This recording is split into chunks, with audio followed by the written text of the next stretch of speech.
Would you please sit down? London, May 2004.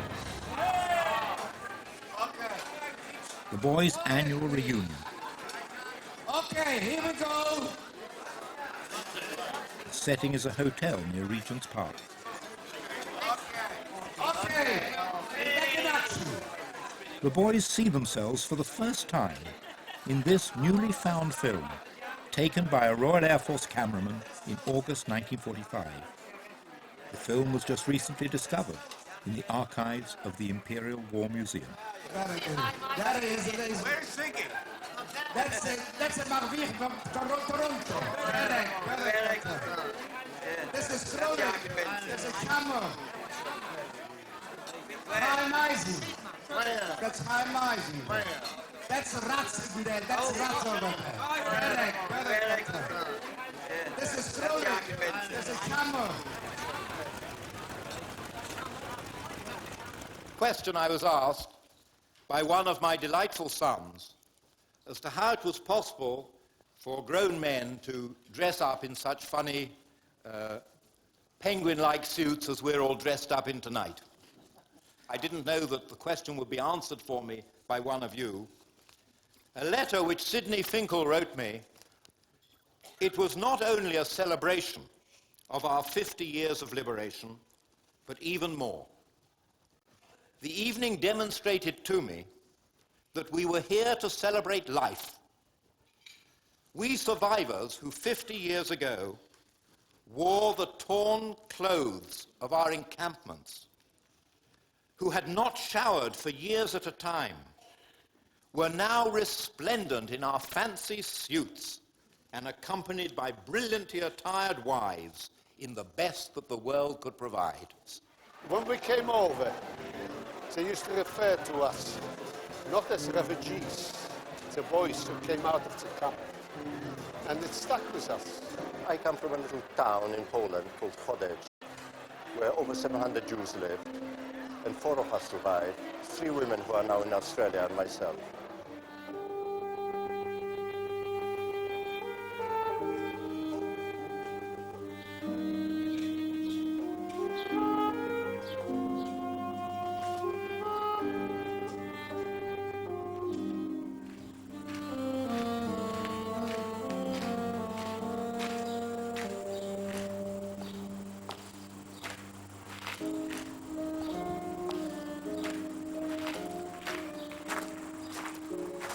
The story of each of the 732 boys, all of them teenagers then and orphans at the end of the Second World War, is valuable in and of itself. Each who survived did so by luck, by chance. The survivors represent what would have been the great world of European Jewry, a world now vanished.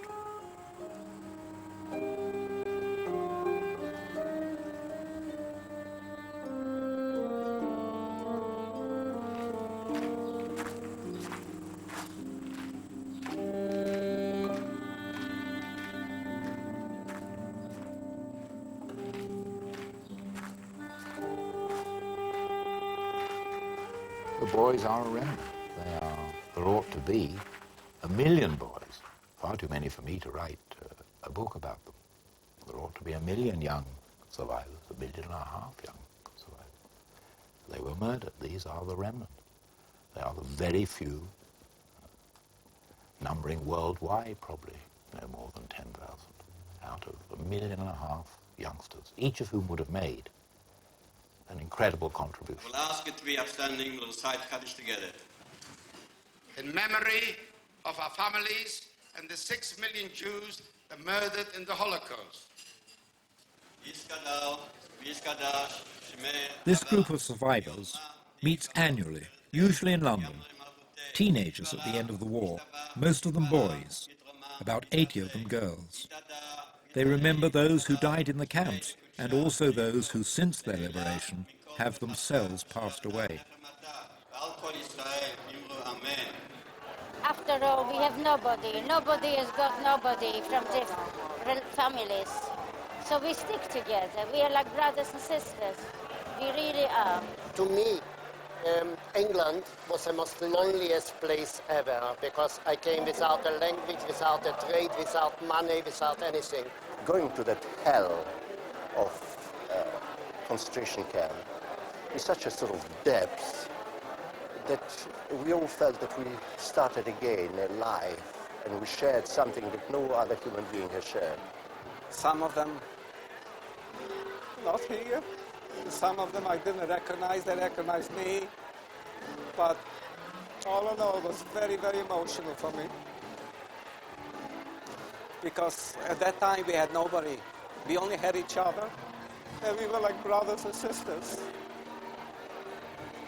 And that's why I feel so close to everybody here.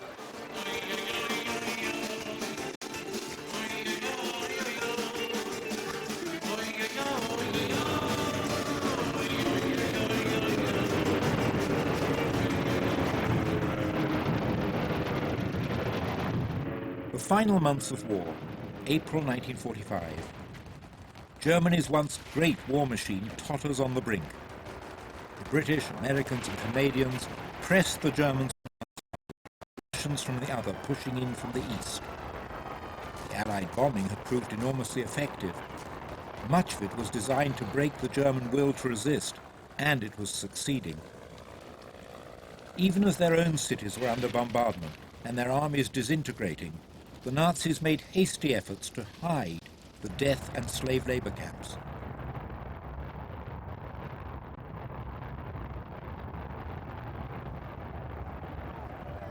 By mid-April, Allied forces liberated concentration camps. For many of the young survivors in these camps, liberation was hardly noticed. I remember looking out and seeing people running, and I didn't know why they were running, but my only thought was, well, how can they run? How have they got the strength to run? Because I couldn't move a muscle. I was really very ill. But I think it sort of dawned on me gradually. I knew that they were running towards the gate, and I did somehow get to know that the war was over. We saw the troops march in. Of course, we realized it was the liberation. And what did I feel? Mainly that we were going to get food. We were so hungry and thirsty that the only thing we could think about is we were going to eat.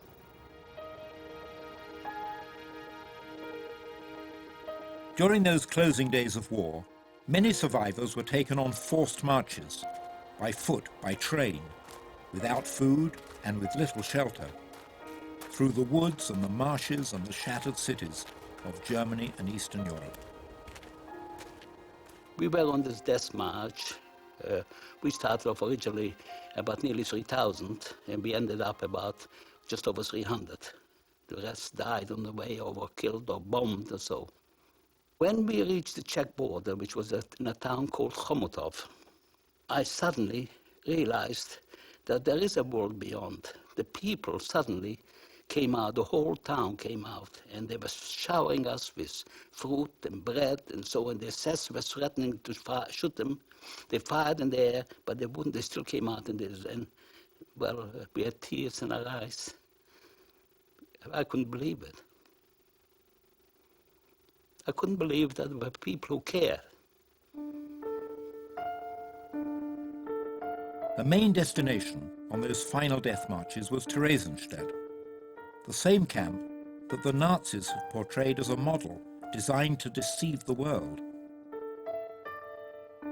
By May 1945, Theresienstadt filled up with survivors, all hungry, many sick, many fearing the worst, that the SS would finish the job of murder before they could be liberated.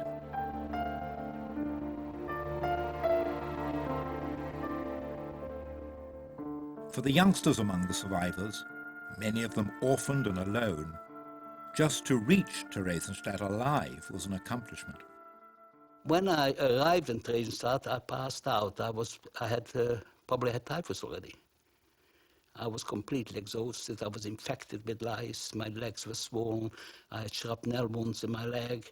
And I passed out, and I found myself in the quarantine and the Hamburger Kaserne which was one of the barracks, on the top floor, lying on a straw mattress, which was filled with people lying on straw mattresses, all people with typhus. That first week of May 1945, battles continued in much of Czechoslovakia. Czech citizens in Prague, the Czech capital, 2 hours' drive from Theresienstadt, revolted against German rule.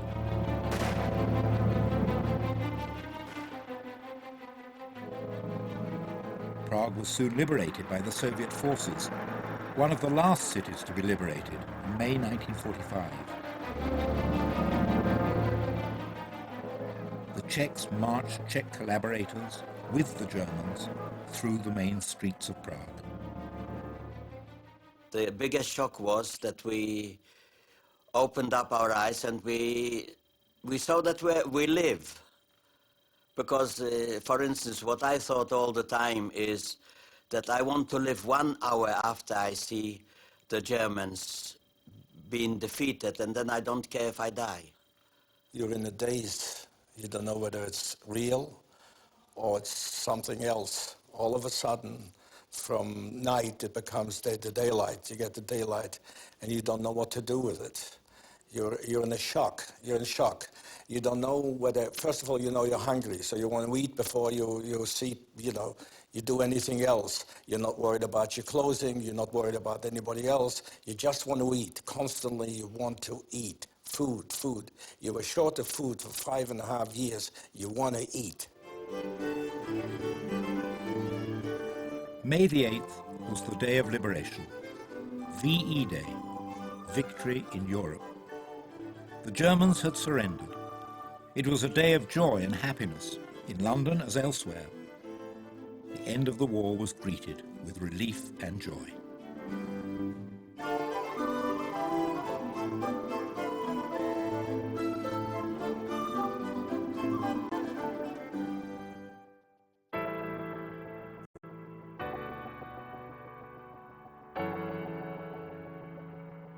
In Europe, the victorious Allies faced a massive refugee problem, the greatest in history. Tens of thousands of survivors were in Theresienstadt alone. Getting adequate food and health care to them was a huge challenge.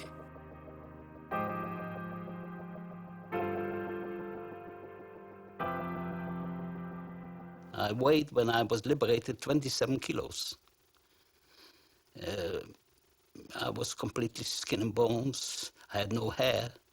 All my hair has fallen out, my eyebrows.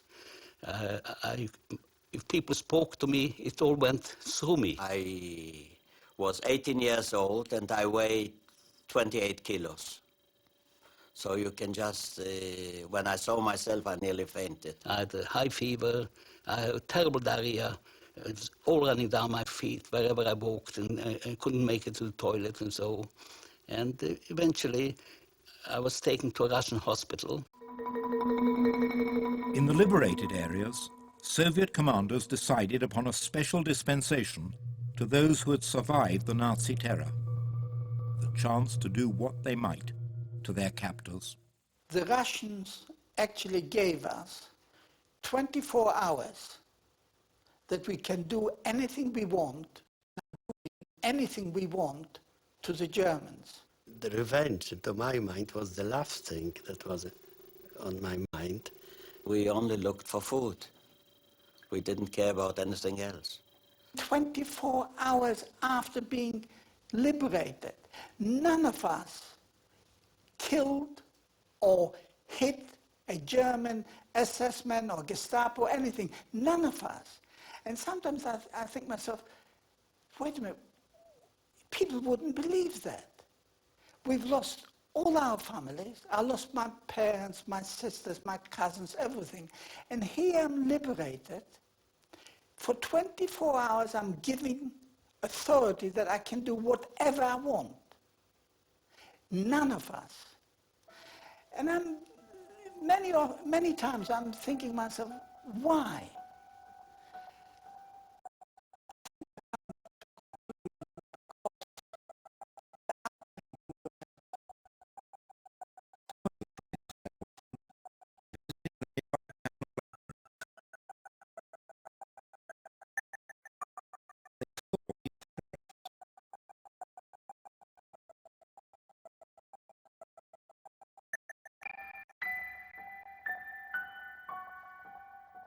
we were walking through the town, and we looked in the windows, and we saw these pictures. We recognized ourselves. So we went and we begged with the guy to give us some pictures. And he said, of course, you know, they're valuable, and I can get many things for that, flour, sugar, tobacco, whatever. But he said, ask you, and he gave us some copies of it. And that's how we got, I've got this particular picture.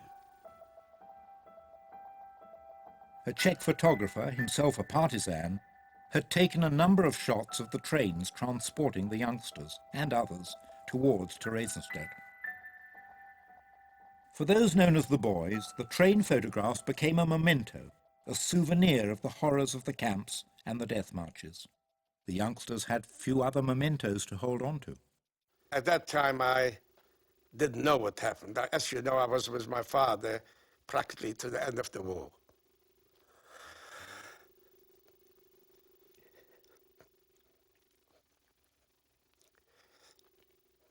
At that time, I didn't think what happened because we're just getting acclimatized to all our surroundings. And later, a few weeks later, when we all got a bit, we got ourselves together, then everybody started talking about our parents, our families, if anybody survived. Some of the boys went back to Poland. They came back, they couldn't find anybody. We didn't. Obviously, up till now, I never found any of my family. I was the sole survivor. The survivors had few options: to go south to Palestine, what would become Israel, to go west, if someone would let them in. But soon after liberation, another trek began, back towards their hometowns, mostly in Poland, to see who, if anybody, was alive.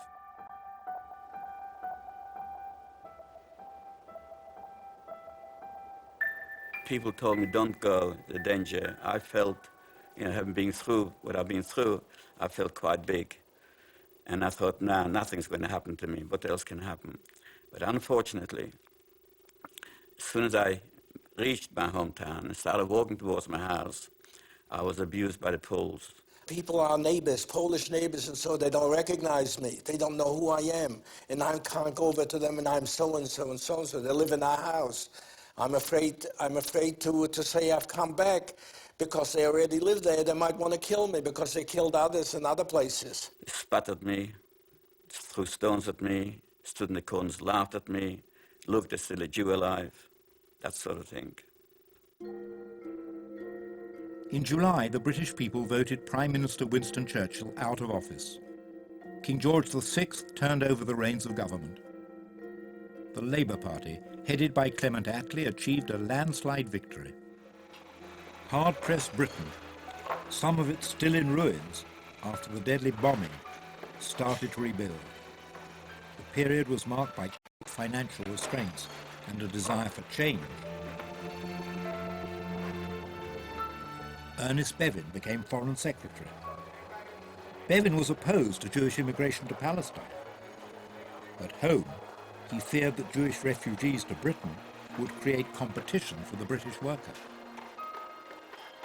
The boys and many others waited in Theresienstadt. Food and medical care from the Soviets and international agencies helped restore health. The new British government, though cautious, decided to issue up to 1,000 visas for youngsters who had been made orphans by the Nazi terror. I didn't know where England was or anything. I didn't know anything about it. All I knew that we were going to leave Theresienstadt or Prague, whatever it was, we were going to leave. Mostly we were hoping that we were going to go to Israel. I never had any education, so England or any other country meant nothing to me. In fact, the first group of boys who left Theresienstadt went to Palestine. They received Palestine certificates. There was a group of Palestine certificates. And many of my boys, if I can call them that, they were the next group, but they elected to come to Britain. Of course, people were trying to leave the camps for anywhere. We had no idea what England was like. We thought everybody's millionaires. But obviously, there were a lot of poor people before the war, as they are now. My father bought a suit. He always used to be very proud. He said, this is excellent cloth. It comes from England. So England was, and then of course England won the war, and to me coming to England was one of the most exciting things that could have happened to me. They were going to take us to England, and they wouldn't put me on the list. So while I was sitting outside with my brother, and we were crying, and you know, I wanted him to go to England. I didn't want him to lose a chance to go to England because of me, and he didn't want to go. He said, "We've got to stick together. If we have to go back to Poland, we'll go back to Poland." The commandant, actually, a captain, a Russian captain, passed by, and he said, "Why are you crying?" And we explained to him, and he recognized us. We were with him. He was as a prisoner of war in Buchenwald, and he was in charge of Theresienstadt. So he says, "You come with me. Where is that fellow who makes out the list?" He said, "It's Mr. Finkelstein upstairs." So we went upstairs, and he said to Mr. Finkelstein, "This is his brother. I knew his father. I know his brother, and I know him. We were together in Buchenwald in Stalag 76 or 67. I cannot, remember right now." He says, "If you don't put him, this is his brother. If you don't put him on the list, you don't go."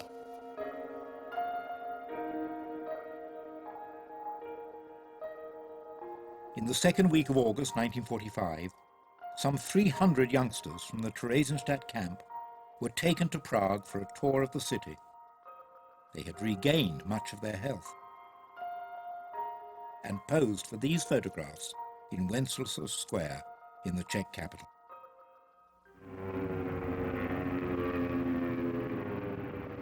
On the 14th of August, British bombers flew into the airport near Prague to take the refugees from Prague to a new life in Britain. In a few cases, Russian officers tried to persuade some youngsters to stay in the communist sphere.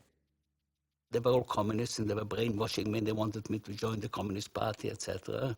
And everybody, they didn't like England. They said England are traitors. They sold out Czechoslovakia.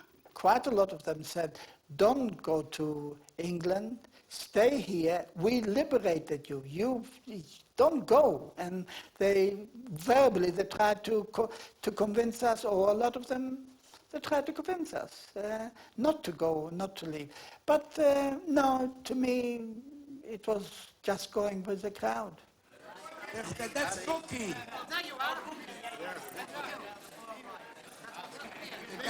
This is Finkelstein.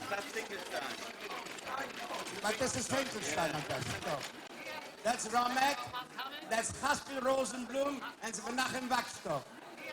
That's Robin in the middle, low Kotzmas Akazov.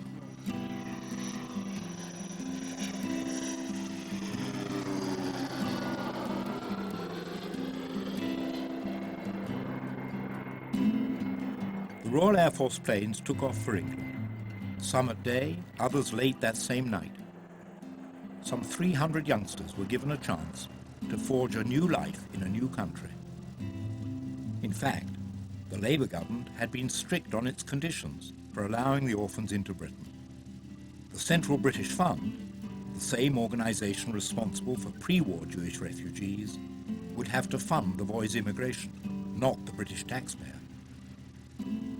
They landed at Crosby and Eden Airport near Carlisle. The idea was that the refugees would be rehabilitated, would work in jobs such as agriculture that were not competitive with British workers. And after 2 years, the British government determined, they would leave. No valuable foreign currency would be spent overseas. The boys were processed into Britain. All the boys remember an extraordinary transition. When we got there, it was very exciting. It was absolutely great. When we landed in Carlisle and we got on the buses, we were singing, happy, but we didn't know what's awaiting us. When we got to Windermere, for the first time, we got a room to our own, to ourselves. It was really fantastic. A little room, your own bed, clean sheets, everything your own. To see the bed with white linen on it, there was something, really something. We never knew anything like this existed. That place was so picturesque, and the people were very kind. It was just really coming out from hell and coming into paradise.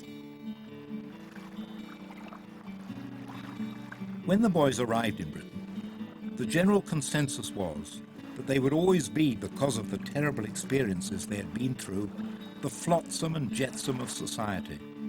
They would always be the terrors, the people at the bottom of the barrel. Without exception, they proved the skeptics wrong.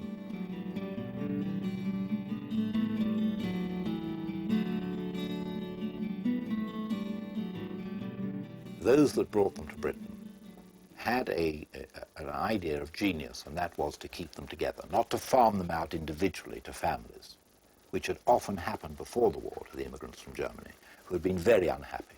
The boys were kept together. They became their family, and this gave them a tremendous strength. It gave them a strength among themselves and a strength to face and deal with the wider world, the world of people who spoke a language which was not their native language, who had habits and customs which were charming though they were not their customs. And this, I think, gave them a relationship to the society which was very different to that of a lone refugee, a lone evacuee.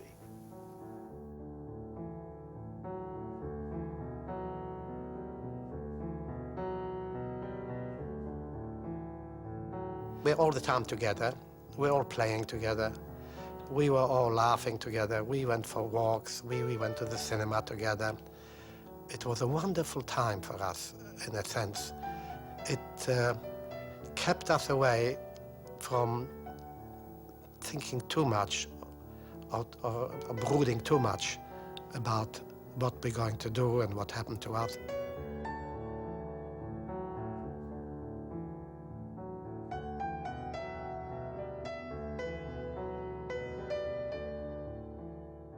For the first time, really and truly, for the first time in our life, in my life, that all of a sudden you had strangers all of a sudden caring for you, wanting to help. The first order of business for the boys was food. Getting enough to eat was an obsession. One day, the first day or the second day, they bring out the plates. First of all, they had to show us how to live with a fork, a knife, and a spoon, because, you know, in the camp you had knives and forks, you didn't have that. So some of us, as they brought the plates, we put the plates on our lap, underneath the table. They came out. What happened to the plates? Where are the plates? Now it became, you know, don't worry, we got plenty of food. Eat what you can. If you want after, you know, if you want more, we got it in the kitchen. I remember the bread they used to give us, the white, we used to call it cake, with ice cold milk, you know, straight from the farm. It was beautiful. We got to the dining room, tables of bread and jam and butter, everything you can think of. It was really fantastic. We always, every one of us, was eating not for today, for tomorrow and the day after, because we thought we'd never get again. I remember when we came into the dining room, and whatever they put on the table, in 5 minutes, the table was empty. Every one of us took the food under the table. We were still afraid that it will be taken away from us. The boys wrote letters, trying to find out who from their families might still be alive. Mail delivery followed breakfast.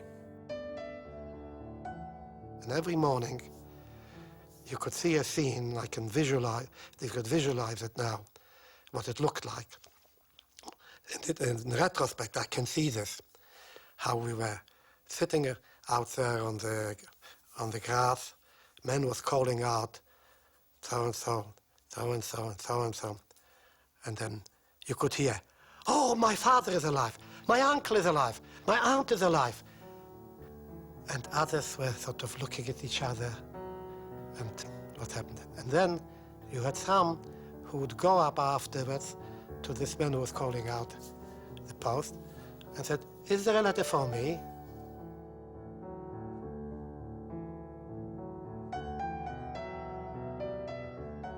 The days passed. The boys were occupied with their activities and with each other. The past receded. at least during daytime. During the night, I think there was trauma. There were dreams, unwelcome dreams, and I certainly had them. I'm sure everybody else did. The nightmare that I had was that I am in England, the Germans are coming, and why didn't I run away? I knew what was going on. Why didn't I run away? Why did I let myself be captured again? That was the sort of nightmare that occurred, and then I would wake and relieved it's only a dream. Windermere provided opportunities previously unknown. There was the challenge of learning a new language. English, with its intricacies, came more easily for some than others. English is a very difficult language because you spell it differently the way you pronounce it. In European languages, you spell it exactly as you say it. Polish or German, anything. As you say it, that's how you spell it, but not in English. Got so many different ways of spelling it, and yet you pronounce it in a funny way. By the time I came to England in 3 months, I spoke English quite well. And mind you, I don't speak it well now. But I learned it very quickly. I was very good in languages because as a child, when I was 5 years old, I spoke 5 languages already.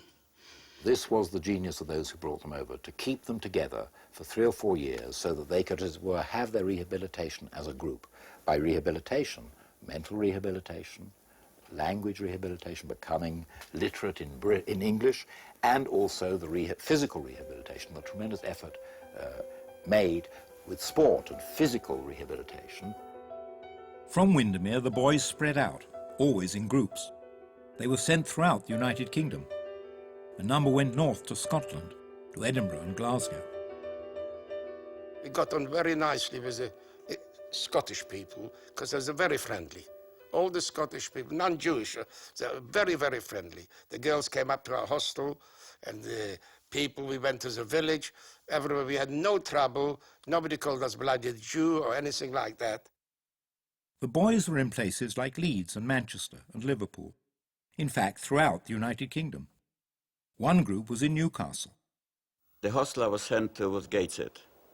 Gateshead was religious, and still is, one religious, they called it Jerusalem of England. Why they sent me there, I don't know. I didn't think we had choice where we were going to. Other refugees joined the first 300.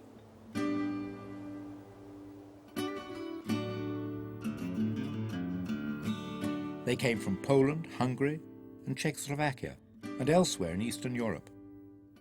This picture is of one small group that made a way stop in France.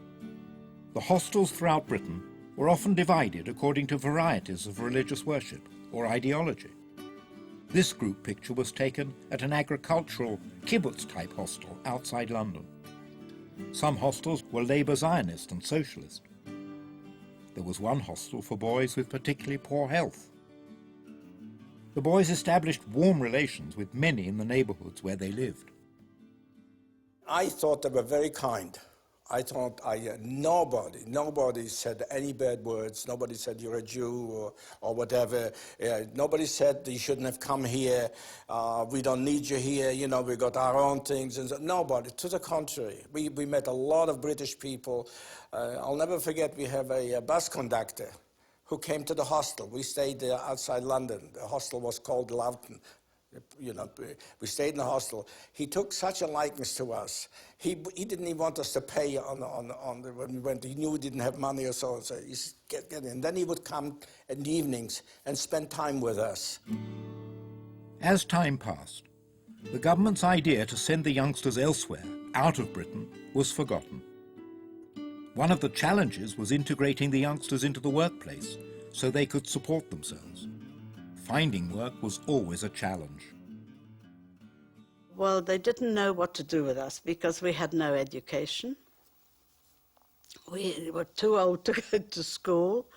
or you could go to further education, but as you didn't have the basics, further education wasn't much use. We were sent, majority of the girls were sent to do dressmaking. Well, I did quite well at that. At the beginning, I thought it wasn't for me, but there was no option. And I was trained in the West End of London, and it was great. I did well at that. We had no choice. We had to learn. We had to go and find jobs. You know, as soon as the war finished, we thought the world owed us a living. But after a few weeks, we realized that nobody owes us anything. We've got to do it all ourselves.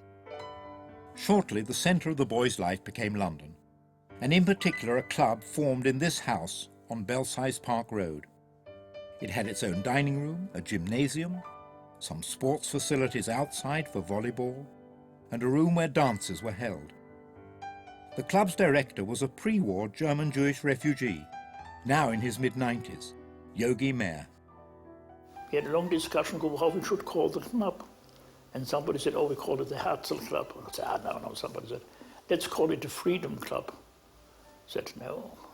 Then one boy came forward and said, look, if you can't make up your mind, let us call it after our telephone exchange, which is Primrose. Let us call it Primrose Club, and then we can change it when some better turns up. The name still stuck for many, many years. That was a sort of the boys and girls. We used to have dances, so, I mean, that was the thing of those days. It may sound strange today, but, I mean, a dance was the thing where a boy would ask a girl, never the other way around, unless it was a lady's excuse me. And, you know, one would get drawn into the circle. After discussion group, a dancing lesson. And they properly learned how to play a dance, a waltz, a tango, and things like that. When they were dancing and had a girl in their arm, which was just one of the local Jewish girls, they had arrived. There were outings. The boys travelled all over the United Kingdom. They went north and south. They went to the seashore and to the mountains. As the boys integrated into British society, fears concerning them receded. The boys made their way. Sport helped bring them together. The boys became teams, whether it was football, or whether it was table tennis, or whether it was swimming, and they then competed with the society. And this very active competition, which was insisted upon by their principal teacher, who was himself a Jewish refugee from pre-war Germany and a sportsman, Yogi Meir, a great influence on their lives, who said, compete, enter the fray, right? And they didn't therefore enter as, you know, perhaps broken individuals with nothing to contribute. They entered as a group, as a team, and became proud, therefore, when they won, as they often did, proud of being able to compete in Britain with British teams. And this made them probably more quickly British than they would otherwise have been. The Primrose Club youth became competitors in many of the leagues for different sports established in the London area. You know, when girls used to come to watch us, and, you know, we played the American Air Force, so there was a tall chap, you know, there, you know, so I used to go over to him. He says, look, I'm going to jump with you, but please, there are girls there. I don't want to feel like a fool. Don't jump. Let me jump. You'll still hit the ball, which was true. He did, you know, the jump off, you know. But being small, what I did, I used to foul everybody. So I was slung off every match. I was sent off. On one occasion, one of my friends came running, said, come quickly, I want to show you something. And we went around there, and there was there were a few men, muscled men, training with weights.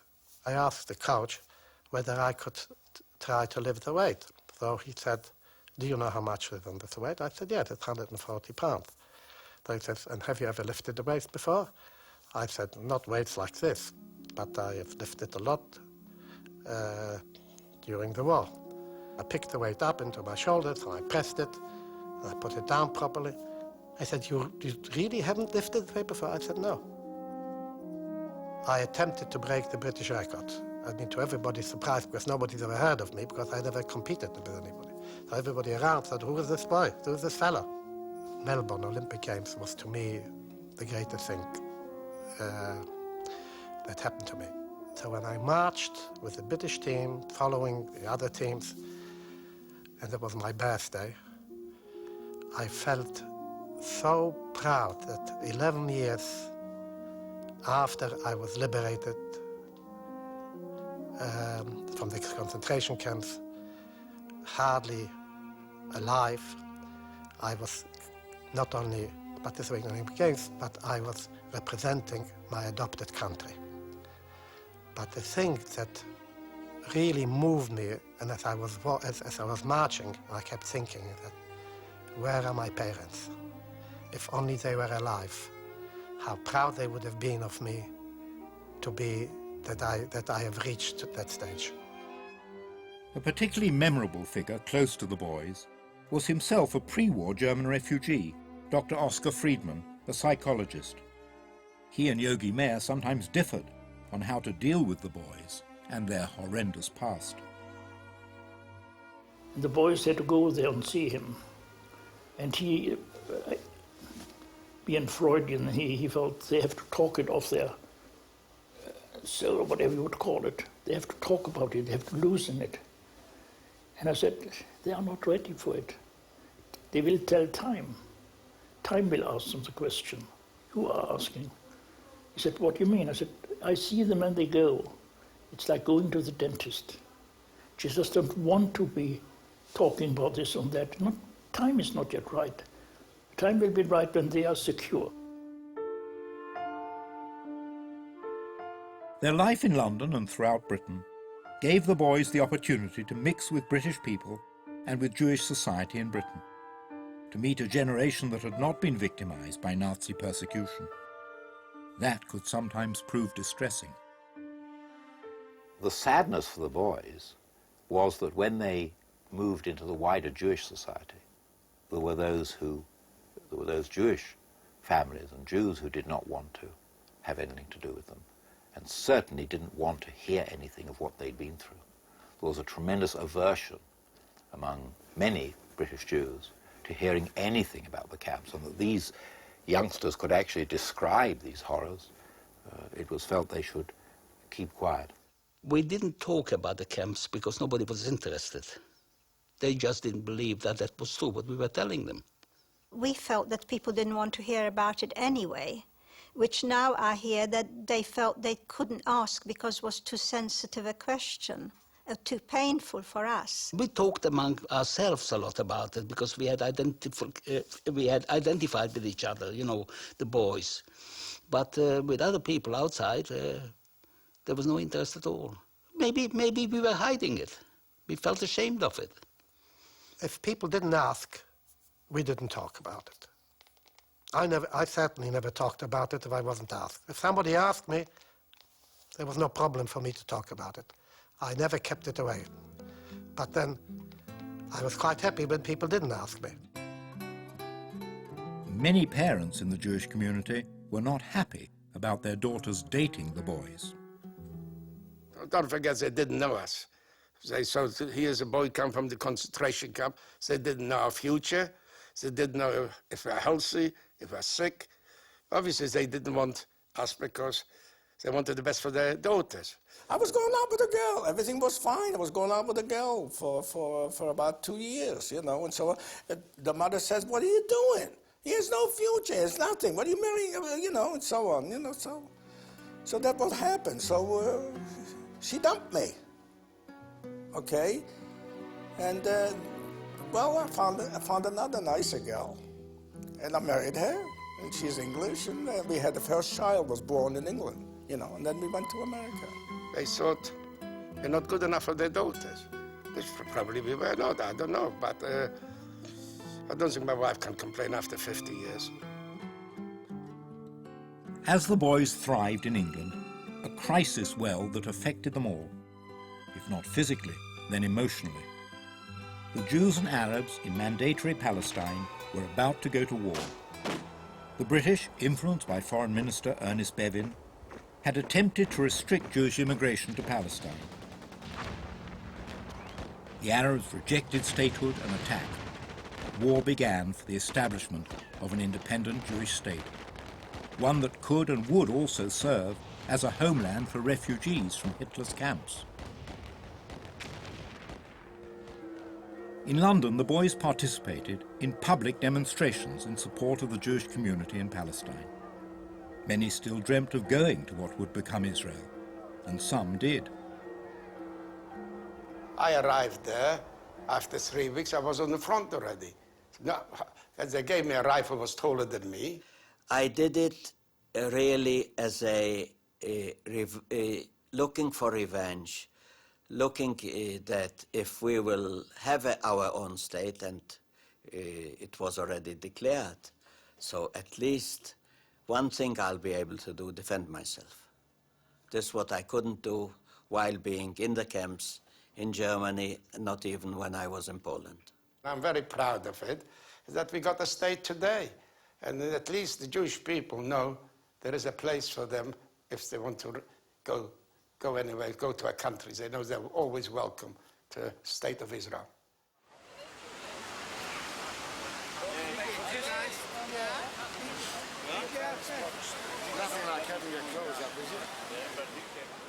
In 1998, on the occasion of Israel's 50th anniversary as a state, the boys held their annual reunion in Tel Aviv.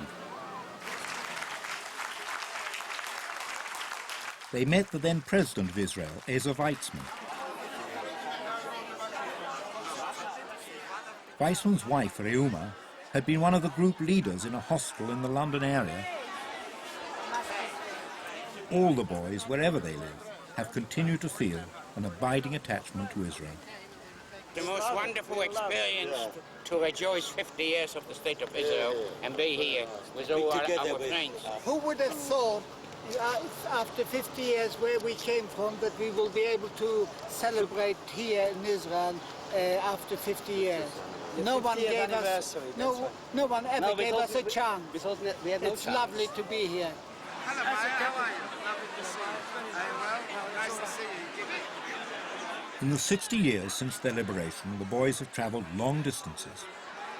Almost half stayed and made their lives in Britain.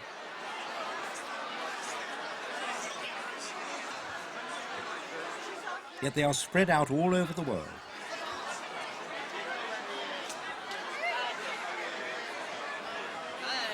Even as they meet, the traumas of their childhood underlie their friendships and their bonds.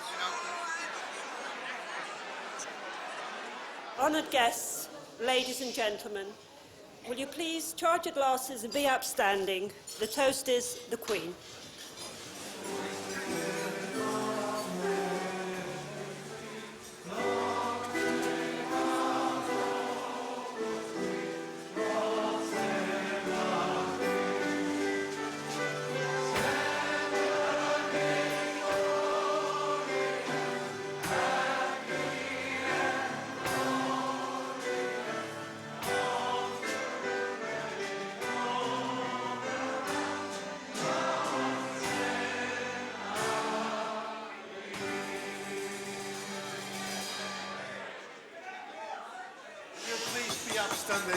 The toast is the President and the State of Israel.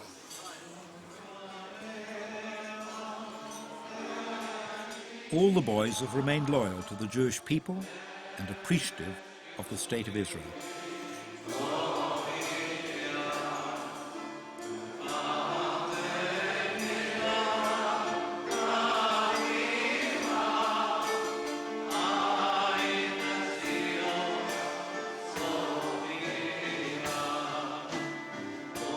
Throughout the years, the boys' spirit has been extraordinary.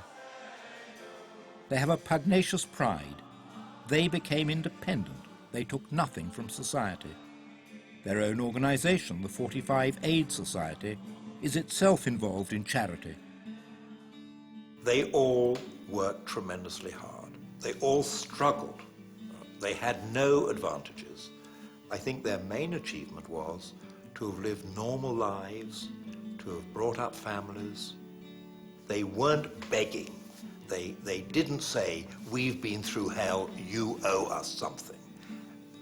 support us, be our crutches in life. They made their own way through life, and it is a very remarkable achievement.